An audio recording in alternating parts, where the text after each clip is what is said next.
Young Goodman Brown. Young Goodman Brown came forth at sunset into the street at Salem Village, but put his head back after crossing the threshold to exchange a parting kiss with his young wife. And Faith, as the wife was aptly named, thrust her own pretty head into the street, letting the wind play with the pink ribbons of her cap while she called to Goodman Brown.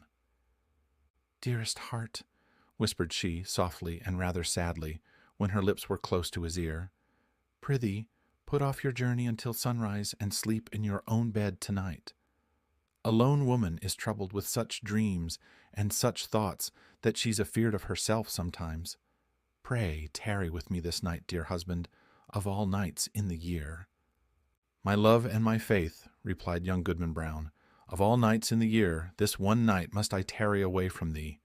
My journey, as thou callest it, forth and back again, must needs be done twixt now and sunrise. What, my sweet pretty wife, dost thou doubt me already, and we but 3 months married?" "Then God bless you," said Faith with the pink ribbons, "and may you find all well when you come back." "Amen," cried Goodman Brown. "Say thy prayers, dear Faith, and go to bed at dusk, and no harm will come to thee." So they parted, and the young man pursued his way until, being about to turn the corner by the meeting-house, he looked back and saw the head of Faith still peeping after him with a melancholy air, in spite of her pink ribbons. "Poor little Faith," thought he, for his heart smote him. "What a wretch am I to leave her on such an errand! She talks of dreams, too. Methought as she spoke there was trouble in her face, as if a dream had warned her what work is to be done tonight. But no, 'twould kill her to think it. Well, she's a blessed angel on earth, and after this one night I'll cling to her skirts and follow her to heaven." With this excellent resolve for the future, Goodman Brown felt himself justified in making more haste on his present evil purpose. He had taken a dreary road, darkened by all the gloomiest trees of the forest, which barely stood aside to let the narrow path creep through, and closed immediately behind. It was all as lonely as could be, and there is this peculiarity in such a solitude that the traveler knows not who may be concealed by the innumerable trunks and the thick boughs overhead, so that with lonely footsteps he may yet be passing through an unseen multitude. "There may be a devilish Indian behind every tree," said Goodman Brown to himself, and he glanced fearfully behind him as he added, "What if the devil himself should be at my very elbow?" His head being turned back, he passed a crook of the road, and looking forward again, beheld the figure of a man, in grave and decent attire, seated at the foot of an old tree. He arose at Goodman Brown's approach, and walked onward side by side with him. "You are late, Goodman Brown," said he. "The clock of the Old South was striking as I came through Boston, and that is full 15 minutes agone." "Faith kept me back a while," replied the young man, with a tremor in his voice, caused by the sudden appearance of his companion, though not wholly unexpected. It was now deep dusk in the forest, and deepest in that part of it where these two were journeying. As nearly as could be discerned, the second traveler was about 50 years old, apparently in the same rank of life as Goodman Brown, and bearing a considerable resemblance to him, though perhaps more in expression than features. Still, they might have been taken for father and son. And yet, though the elder person was as simply clad as the younger, and as simple in manner too, he had an indescribable air of one who knew the world, and who would not have felt abashed at the governor's dinner-table, or in King William's court, were it possible that his affairs should call him thither. But the only thing about him that could be fixed upon as remarkable was his staff, which bore the likeness of a great black snake, so curiously wrought that it might almost be seen to twist and wriggle itself like a living serpent.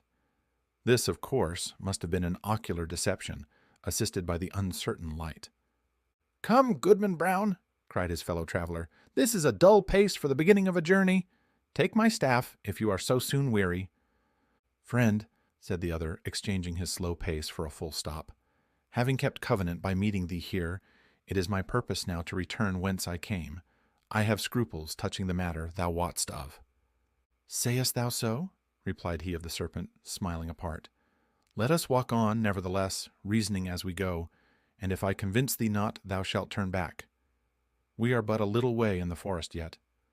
Too far, exclaimed the goodman, unconsciously resuming his walk. "My father never went into the woods on such an errand, nor his father before him. We have been a race of honest men and good Christians since the days of the martyrs.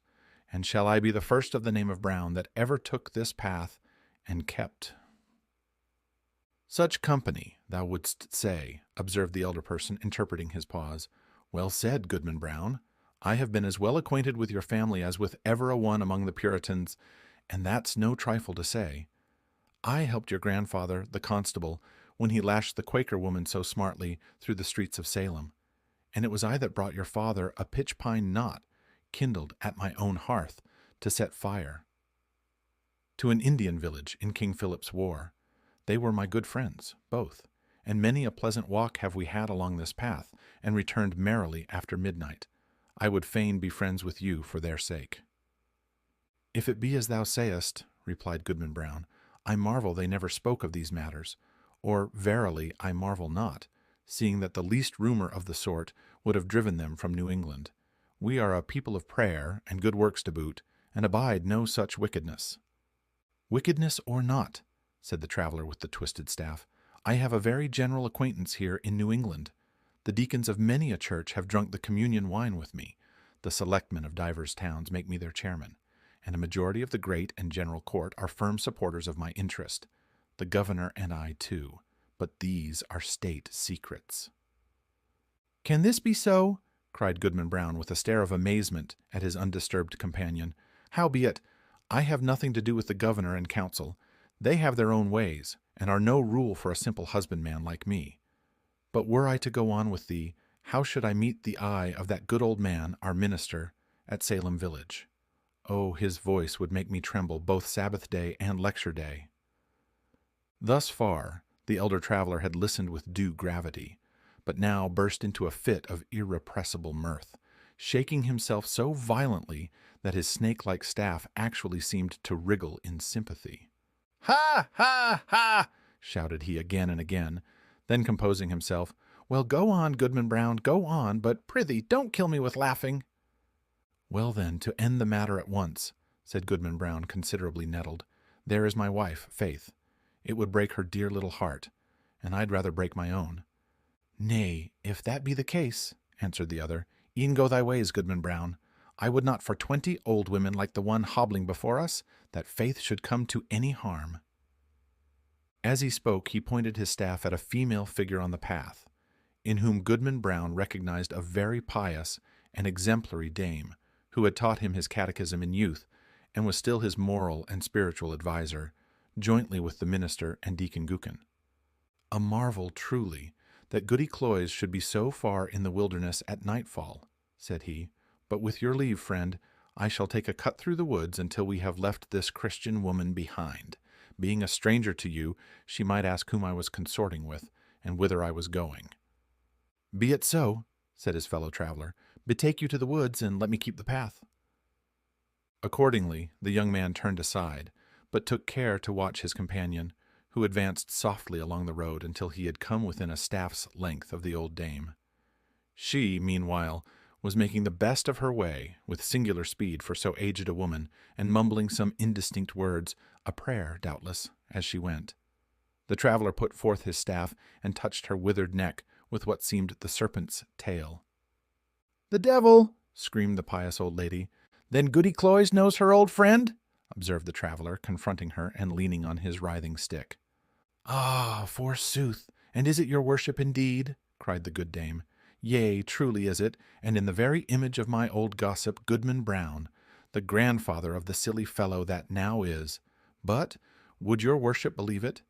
My broomstick hath strangely disappeared, stolen, as I suspect, by that unhanged witch, Goody Cory, and that, too, when I was all anointed with the juice of smallage, and cinquefoil, and wolf's bane.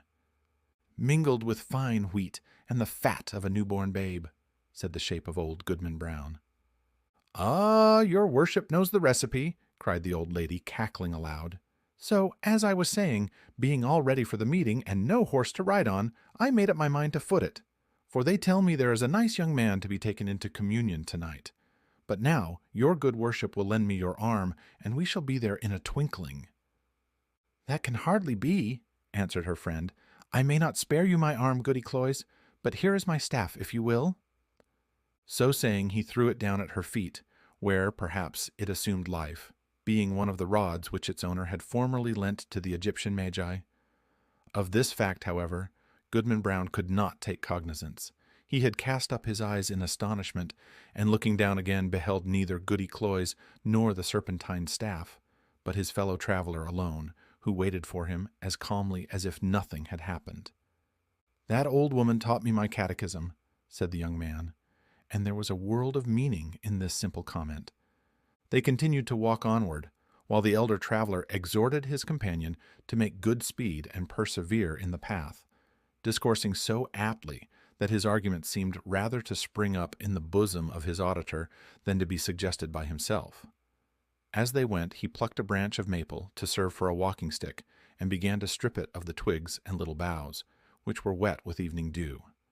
The moment his fingers touched them, they became strangely withered and dried up as with a week's sunshine. Thus the pair proceeded, at a good free pace, until suddenly, in a gloomy hollow of the road, Goodman Brown sat himself down on the stump of a tree and refused to go any farther. "Friend," said he, stubbornly, "my mind is made up. Not another step will I budge on this errand. What if a wretched old woman do choose to go to the devil when I thought she was going to heaven? Is that any reason why I should quit my dear faith and go after her?" "You will think better of this by and by," said his acquaintance, composedly. "Sit here and rest yourself a while, and when you feel like moving again, there is my staff to help you along." Without more words, he threw his companion the maple stick, and was as speedily out of sight as if he had vanished into the deepening gloom. The young man sat a few moments by the roadside, applauding himself greatly, and thinking with how clear a conscience he should meet the minister in his morning walk, nor shrink from the eye of good old Deacon Gookin. And what calm sleep would be his that very night, which was to have been spent so wickedly, but so purely and sweetly now in the arms of faith. Amidst these pleasant and praiseworthy meditations, Goodman Brown heard the tramp of horses along the road, and deemed it advisable to conceal himself within the verge of the forest, conscious of the guilty purpose that had brought him thither, though now so happily turned from it. On came the hoof-tramps and the voices of the riders, two grave old voices conversing soberly as they drew near. These mingled sounds appeared to pass along the road within a few yards of the young man's hiding-place, but, owing doubtless to the depth of the gloom at that particular spot, neither the travelers nor their steeds were visible. Though their figures brushed the small boughs by the wayside, it could not be seen that they intercepted, even for a moment, the faint gleam from the strip of bright sky athwart which they must have passed. Goodman Brown alternately crouched and stood on tiptoe, pulling aside the branches and thrusting forth his head as far as he durst without discerning so much as a shadow. It vexed him the more, because he could have sworn, were such a thing possible, that he recognized the voices of the minister and Deacon Gookin, jogging along quietly, as they were wont to do, when bound to some ordination or ecclesiastical council. While yet within hearing, one of the riders stopped to pluck a switch. "Of the two, reverend sir," said the voice like the deacon's, "I had rather miss an ordination dinner than tonight's meeting. They tell me that some of our community are to be here from Falmouth and beyond, and others from Connecticut and Rhode Island, besides several of the Indian powwows, who, after their fashion, know almost as much deviltry as the best of us. Moreover, there is a goodly young woman to be taken into communion." "Mighty well, Deacon Gookin," replied the solemn old tones of the minister. "Spur up, or we shall be late. Nothing can be done, you know, until I get on the ground." The hoofs clattered again, and the voices, talking so strangely in the empty air, passed on through the forest, where no church had ever been gathered, or solitary Christian prayed. Whither, then, could these holy men be journeying so deep into the heathen wilderness? Young Goodman Brown caught hold of a tree for support, being ready to sink down on the ground, faint and overburdened with the heavy sickness of his heart. He looked up to the sky, doubting whether there really was a heaven above him. Yet there was the blue arch, and the stars brightening in it. "With heaven above and faith below, I will yet stand firm against the devil," cried Goodman Brown. While he still gazed upward into the deep arch of the firmament, and had lifted his hands to pray, a cloud, though no wind was stirring, hurried across the zenith and hid the brightening stars. The blue sky was still visible, except directly overhead, where this black mass of cloud was sweeping swiftly northward.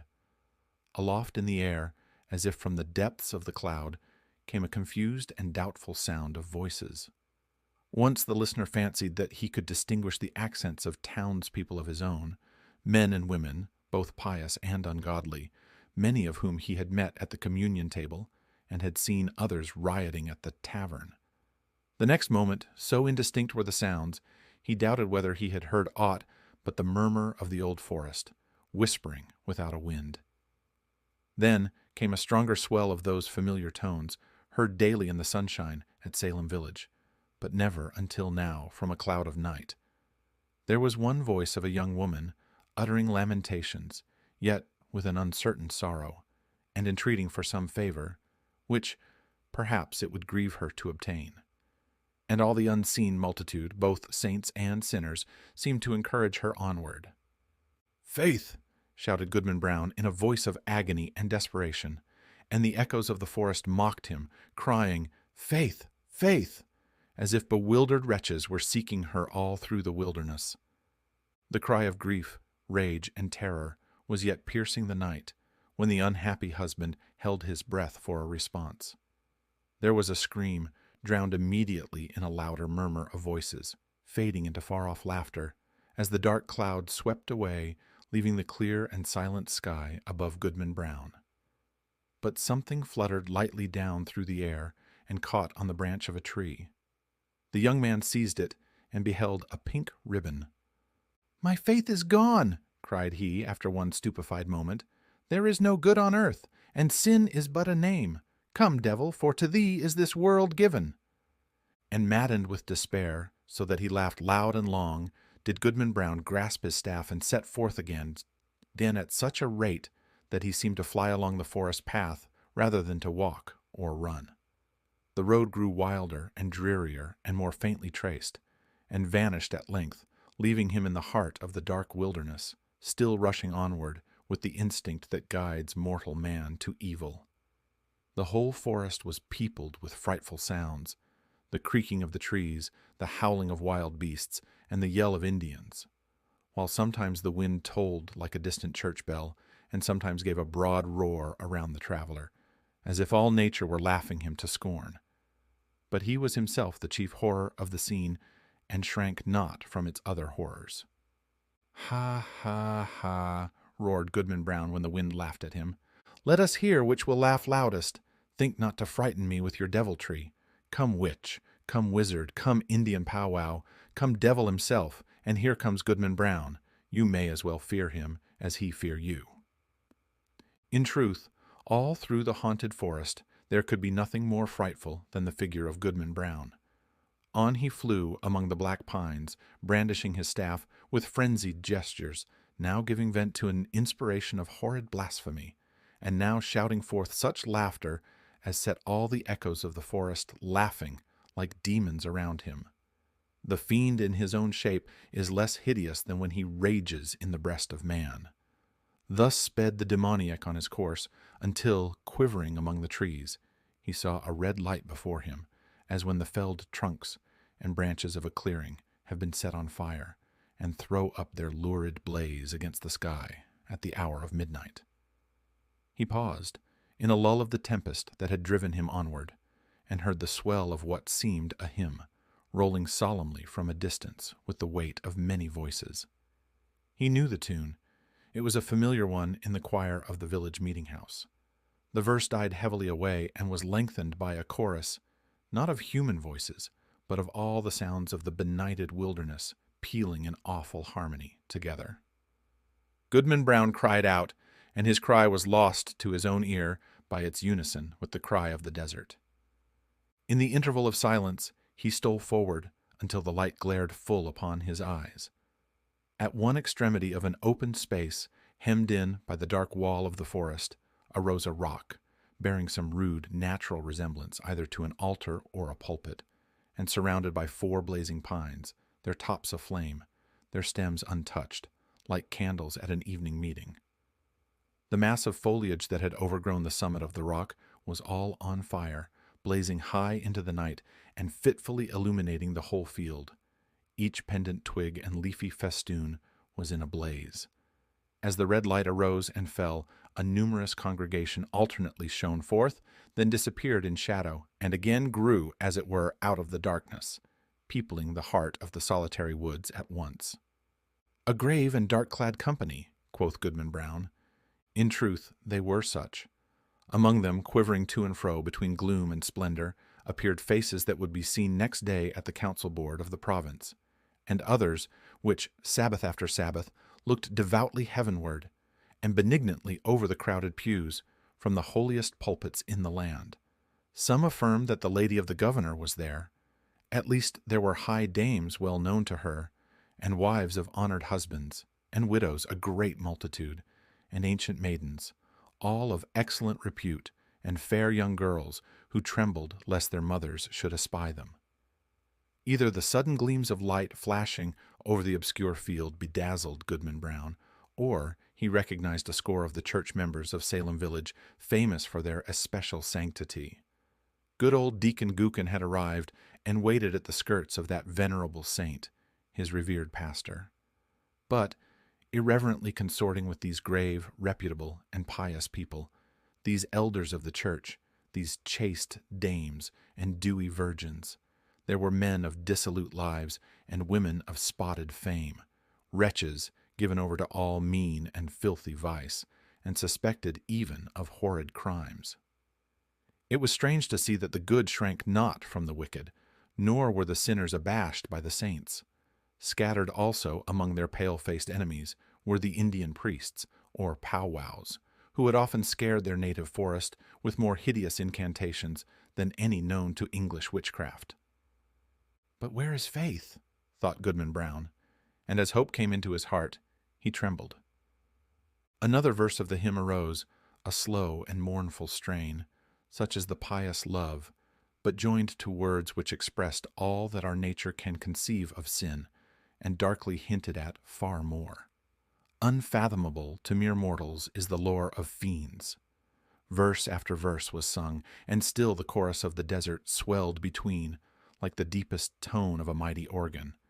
And with the final peal of that dreadful anthem there came a sound, as if the roaring wind, the rushing streams, the howling beasts, and every other voice of the unconcerted wilderness were mingling and according with the voice of guilty man in homage to the Prince of all.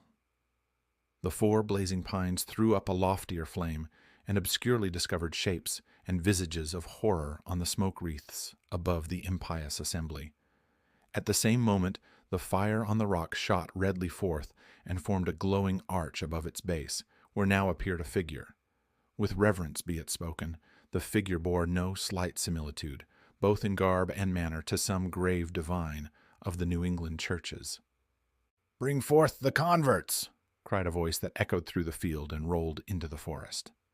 At the word, Goodman Brown stepped forth from the shadow of the trees and approached the congregation, with whom he felt a loathful brotherhood by the sympathy of all that was wicked in his heart. He could have well nigh sworn that the shape of his own dead father beckoned him to advance, looking downward from a smoke wreath, while a woman, with dim features of despair, threw out her hand to warn him back. Was it his mother? But he had no power to retreat one step, nor to resist, even in thought, when the minister and good old Deacon Gookin seized his arms and led him to the blazing rock. Thither came also the slender form of a veiled female, led between Goody Cloyes, that pious teacher of the catechism, and Martha Carrier, who had received the devil's promise to be queen of hell. A rampant hag was she, and there stood the proselytes beneath the canopy of fire. "Welcome, my children," said the dark figure, "to the communion of your race. Ye have found thus young your nature and your destiny. My children, look behind you." They turned, and flashing forth, as it were, in a sheet of flame, the fiend worshippers were seen. The smile of welcome gleamed darkly on every visage. "There," resumed the sable form, "are all whom ye have reverenced from youth. Ye deemed them holier than yourselves, and shrank from your own sin, contrasting it with their lives of righteousness and prayerful aspirations heavenward. Yet here are they all in my worshipping assembly.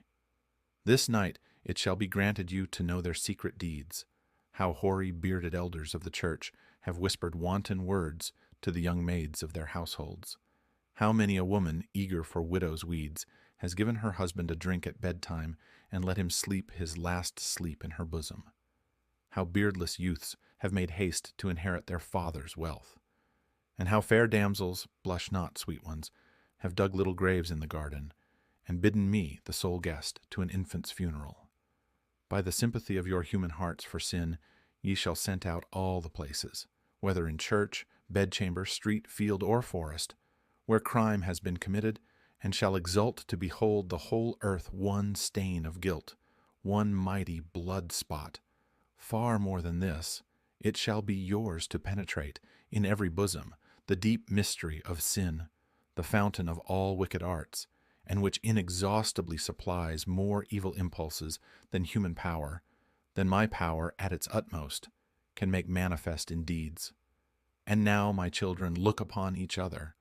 They did so, and by the blaze of the hell-kindled torches, the wretched man beheld his faith, and the wife her husband, trembling before that unhallowed altar. Lo, there ye stand, my children, said the figure in a deep and solemn tone, almost sad with its despairing awfulness, as if his once angelic nature could yet mourn for our miserable race. Depending upon one another's hearts, ye had still hoped that virtue were not all a dream. Now are ye undeceived. Evil is the nature of mankind. Evil must be your only happiness. Welcome again, my children, to the communion of your race. Welcome, repeated the fiend worshippers in one cry of despair and triumph. And there they stood, the only pair, as it seemed, who were yet hesitating on the verge of wickedness in this dark world. A basin was hollowed naturally in the rock. Did it contain water, reddened by the lurid light? Or was it blood? Or, perchance, a liquid flame? Herein did the shape of evil dip his hand and prepare to lay the mark of baptism upon their foreheads, that they might be partakers of the mystery of sin, more conscious of the secret guilt of others, both in deed and thought, than they could now be of their own. The husband cast one look at his pale wife, and Faith at him. What polluted wretches would the next glance show them to each other, shuddering alike at what they disclosed and what they saw. Faith, Faith, cried the husband, look up to heaven, and resist the wicked one. Whether Faith obeyed he knew not. Hardly had he spoken when he found himself amid calm night and solitude, listening to a roar of the wind which died heavily away through the forest. He staggered against the rock and felt it chill and damp, while a hanging twig that had been all on fire besprinkled his cheek with the coldest dew. The next morning young Goodman Brown came slowly into the street of Salem village, staring around him like a bewildered man. The good old minister was taking a walk along the graveyard to get an appetite for breakfast and meditate his sermon, and bestowed a blessing, as he passed, on Goodman Brown. He shrank from the venerable saint as if to avoid an anathema. Old Deacon Gookin was at domestic worship, and the holy words of his prayer were heard through the open window. What God doth the wizard pray to? Quoth Goodman Brown. Goody Cloyes, that excellent old Christian, stood in the early sunshine at her own lattice, catechizing a little girl who had brought her a pint of morning's milk. Goodman Brown snatched away the child as from the grasp of the fiend himself. Turning the corner by the meeting-house, he spied the head of Faith with the pink ribbons, gazing anxiously forth, and bursting into such joy at sight of him that she skipped along the street and almost kissed her husband before the whole village. But Goodman Brown looked sternly and sadly into her face and passed on without a greeting. Had Goodman Brown fallen asleep in the forest and only dreamed a wild dream of a witch-meeting? Be it so, if you will. But alas, it was a dream of evil omen for young Goodman Brown. A stern, a sad, a darkly meditative, a distrustful, if not a desperate man did he become from the night of that fearful dream. On the Sabbath day, when the congregation were singing a holy psalm, he could not listen, because an anthem of sin rushed loudly upon his ear and drowned all the blessed strain. When the minister spoke from the pulpit with power and fervid eloquence, and with his hand on the open Bible, of the sacred truths of our religion, and of saint-like lives and triumphant deaths, and of future bliss or misery unutterable, then did Goodman Brown turn pale, dreading lest the roof should thunder down upon the gray blasphemer and his hearers. Often, waking suddenly at midnight, he shrank from the bosom of faith, and at morning or eventide, when the family knelt down at prayer, he scowled and muttered to himself, and gazed sternly at his wife, and turned away. And when he had lived long and was borne to his grave a hoary corpse, followed by Faith, an aged woman and children and grandchildren, a goodly procession, besides neighbors not a few, they carved no hopeful verse upon his tombstone, for his dying hour was gloom,